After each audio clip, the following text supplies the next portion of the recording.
Louvado seja o Senhor, e para sempre seja louvado. Amém? O cumprimento, saúde a igreja com a graça e a paz de Jesus Cristo. Agradeço mais uma vez pela oportunidade que o nosso pastor presidente, o pastor Aloysio Penido, me concede de estar aqui na nossa igreja compartilhando um pouco da palavra de Deus. Em verdade, eu já me sinto privilegiado, pois o pastor nos permite estarmos ali na frente dos trabalhos na região da Cidade Alta, onde que lá é apenas uma extensão desta igreja. Da mesma maneira que o pastor Peterson está lá na Zona Norte, o pastor Luciano Mendes está em Valadares, o Samuel Lima está na Zona Sul. Nós temos igrejas debaixo da liderança do pastor Aloysio Penido aqui nessa cidade, que tem se comprometido em expor a palavra de Deus. E é a palavra de Deus que estaremos refletindo um pouco nesta noite. Há 2 semanas atrás, estive aqui compartilhando com os irmãos, falando sobre emoções, onde o título da mensagem foi Jesus, o gestor de emoções.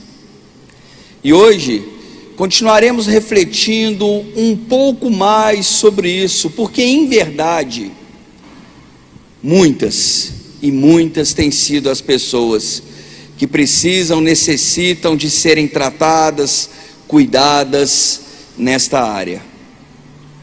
O mundo está acometido por um mal, um vírus mortal, que tem roubado a dignidade, a integridade, a paz e até a motivação de viver de muitos.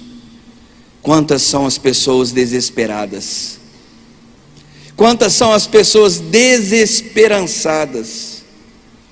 E em virtude deste caos instaurado, deu-se início a uma crise interior. Exatamente. Essa crise interior com a qual nós estamos passando, na verdade, não fomos preparados para lidar com ela. Na verdade, ninguém nos ensinou, em momento algum de nossa infância, nem no colégio, em lugar nenhum.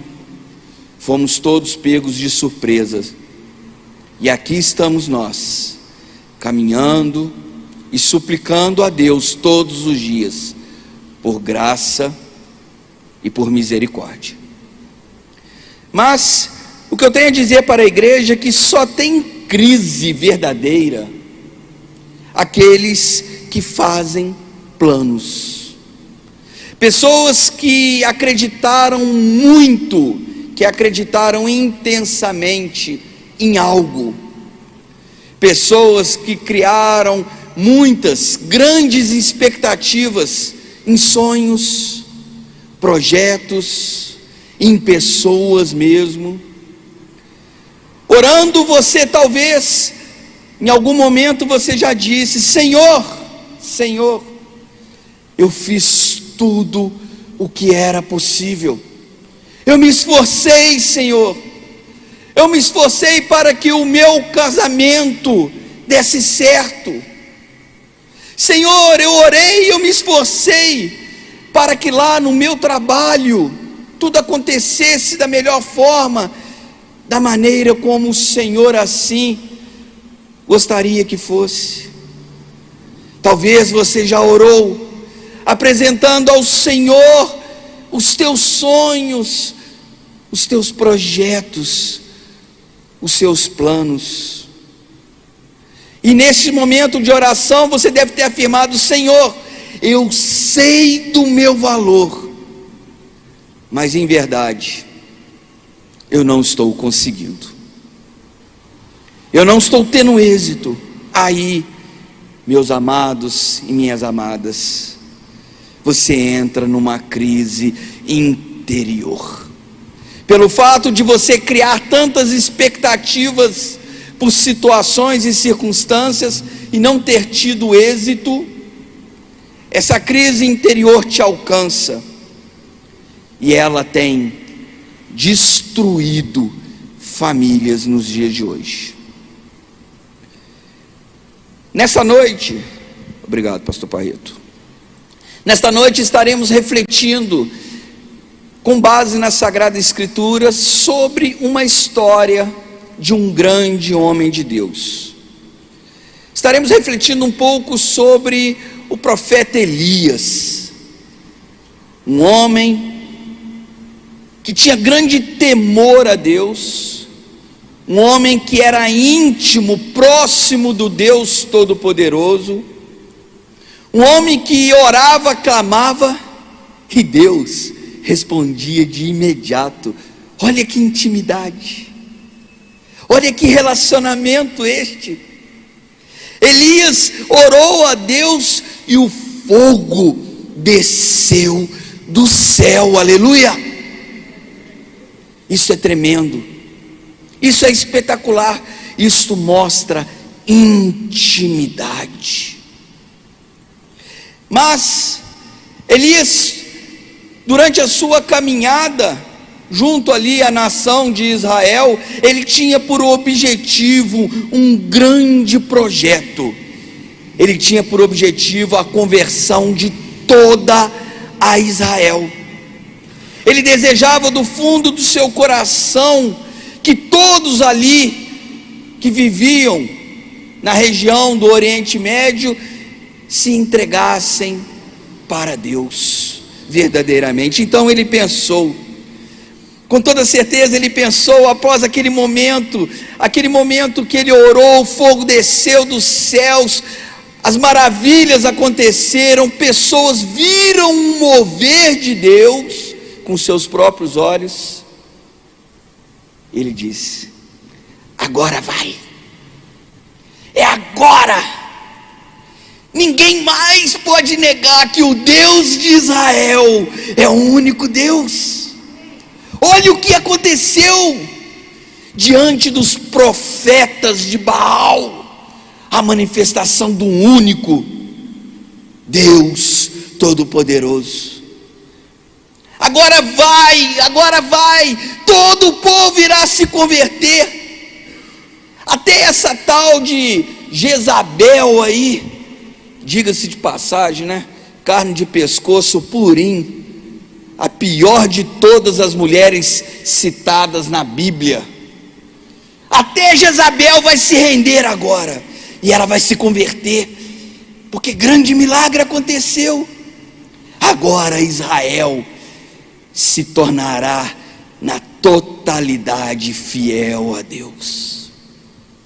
Elias então criou grande expectativa. Aí, meus amados, nada acontece. Aí aquela expectativa do profeta caiu por terra. Aquela expectativa do profeta foi desmoronada. Por quê? Porque grande enfrentamento estava por vir, e por conta disso ele desmonta.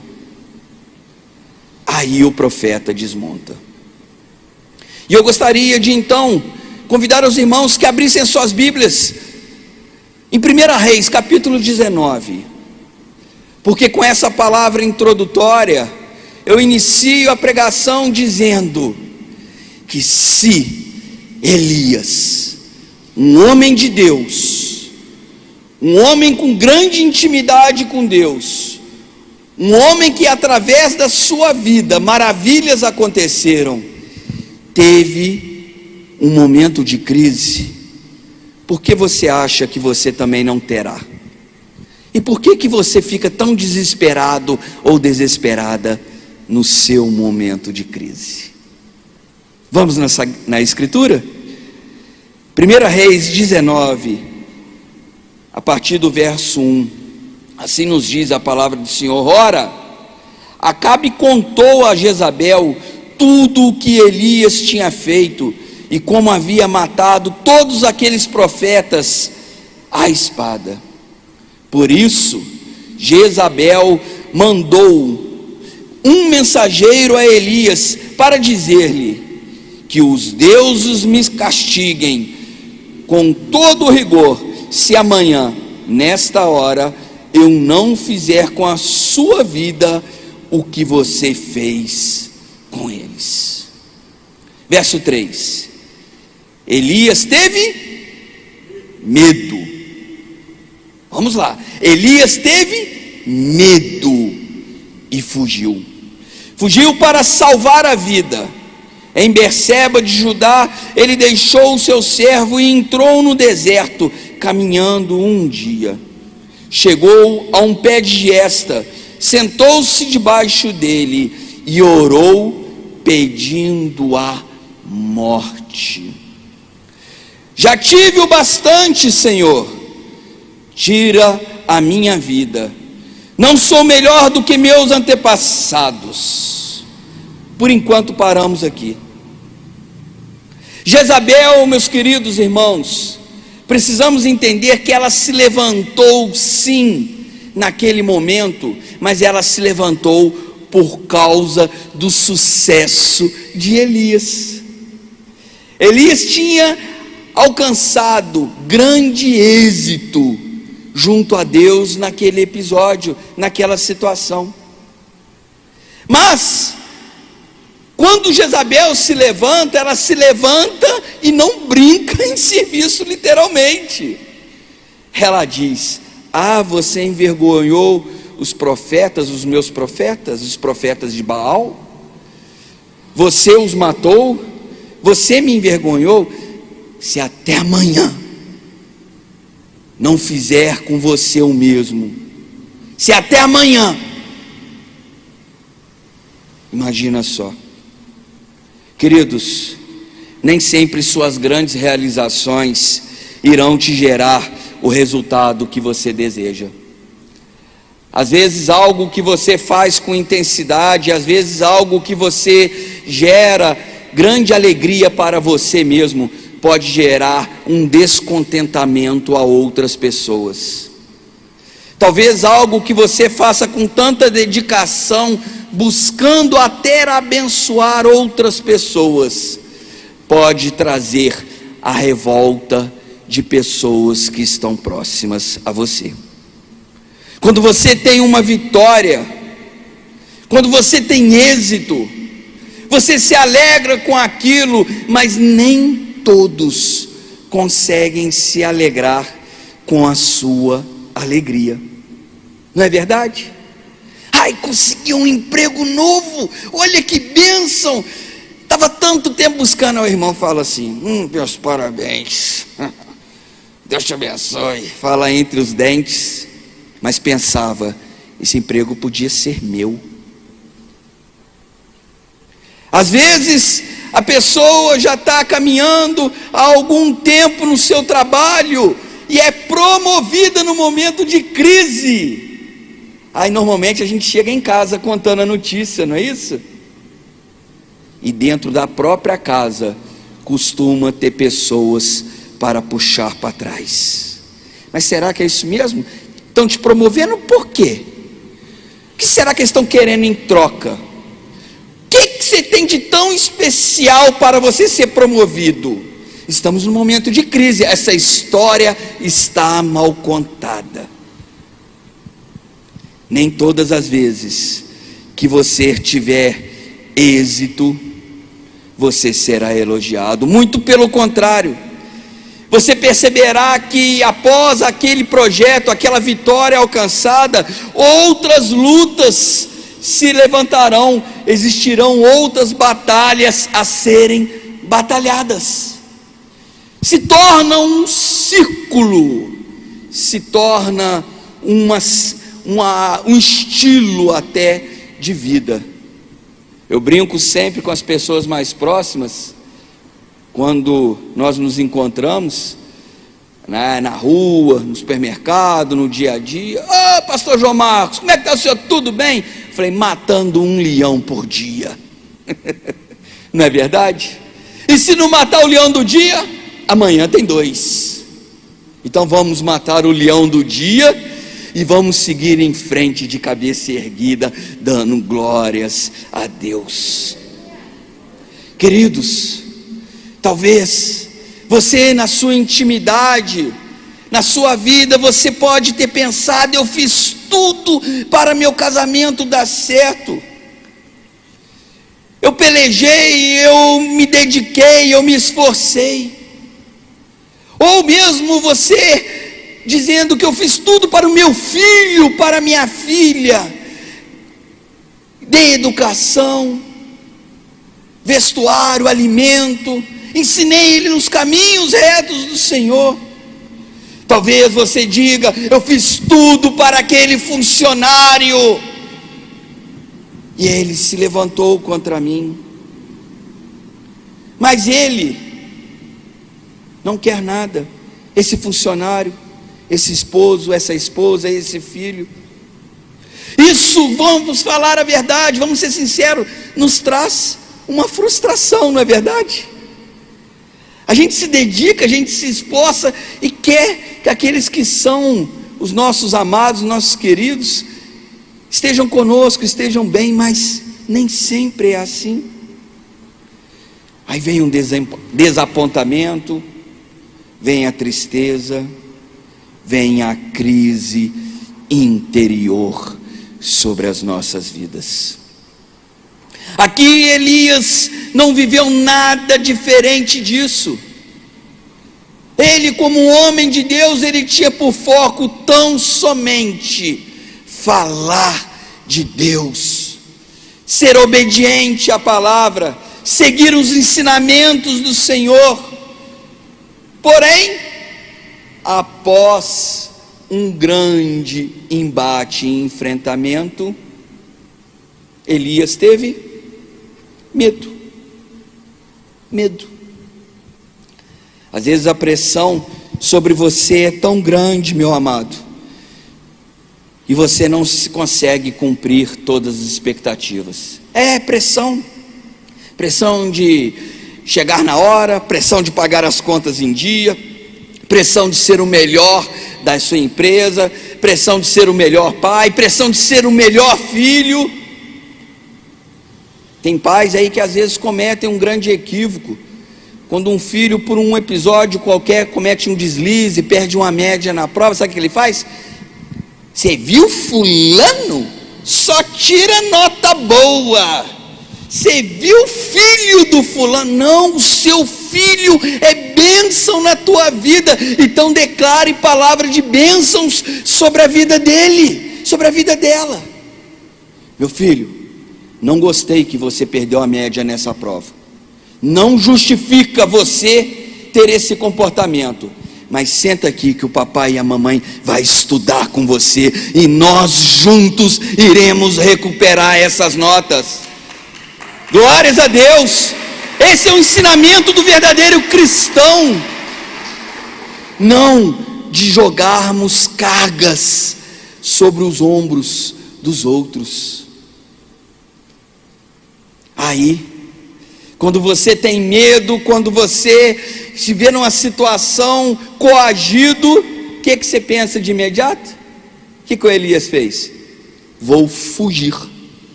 É isso.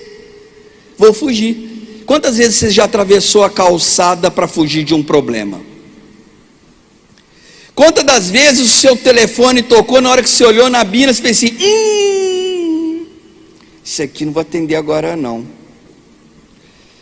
Nós fugimos das situações, nós fugimos dos problemas.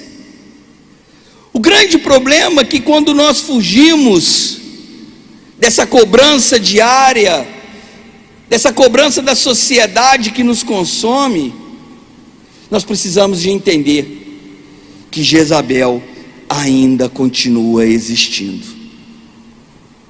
Não adianta você fugir, não adianta você entrar para dentro da tua caverna, não adianta você achar que o mundo não existe mais, porque o problema ainda continua lá, mas dia menos dia, você terá que enfrentá-lo. Elias teve medo, Elias resolveu fugir.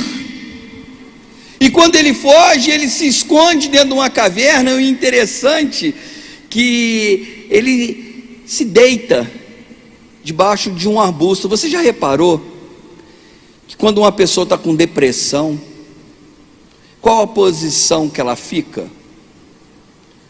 Deitada, enrolada, abraçada com as suas pernas de lado, posição fetal, porque lá no ventre da tua mãe foi o lugar mais seguro que você já viveu durante toda a tua vida, e você quer buscar um porto seguro. Então instintivamente você, eu, João Marcos, Elias, vai para um cantinho, se enrola e ali se abraça, buscando segurança, buscando conforto. Mas infelizmente a crise ainda existe, porque ela é interior, ela não depende de fenômenos externos, ela depende que eu consiga enfrentá-la. E lendo a escritura aqui, que eu achei maravilhoso, que após Elias ter medo, após Elias sair em fuga, ele então decide que ele quer morrer, não é verdade? Elias em oração diz: eu quero morrer, Deus, já não aguento mais, tira a minha vida. Mas parece um paradoxo, né? Porque ele ora querendo morrer, mas ele fugiu de Jezabel para não morrer. Você está entendendo o que eu estou falando? Você está compreendendo? Ele diz, a sua boca verbaliza que quer morrer, mas a sua atitude não dizia a mesma coisa que a sua boca, porque ele saiu em fuga, porque senão Jezabel iria matá-lo. Meus irmãos, queridos irmãos, na crise nem sempre você diz o que realmente você quer dizer. Na crise você ofende pessoas, na crise você amaldiçoa pessoas, na crise você professa, você diz, pronuncia palavras de baixo calão, coisas que se você estivesse bem não faria, e depois que faz, você faz assim, né? Ai, não devia ter feito, ai. É assim que é a nossa vida. Por muitas das vezes, nós não temos empatia com pessoas que estão vivendo problemas emocionais, apenas a julgamos. Fulano não quer nada lá, fulano não quer sair dessa situação, só quer ficar deitado na cama, só quer saber de dormir, só está andando triste, só fica de chororô. Não julgue as pessoas que estão vivendo nessa situação, mas seja amparo, seja ombro, seja amigo. Porque quando Elias ali já tinha pedido a sua morte, mesmo sem querer pedir a morte, ele estava na verdade era manifestando a Deus um pedido de socorro. É isso que ele estava falando, ele estava pedindo era socorro.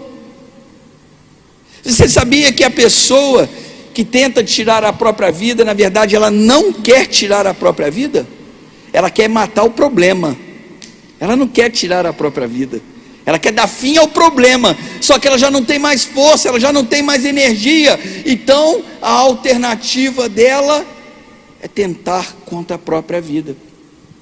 Mas aqui, quando Elias ele pede socorro para a pessoa certa, ele pede socorro para aquele que tem toda a resposta, ele pede socorro para aquele que sabe de todas as coisas, ele pede socorro a Yeshua e a Mashiach, um Deus todo-poderoso, um Deus que foi, um Deus que é, um Deus que sempre será o nosso sustentador, o nosso Redentor, amém?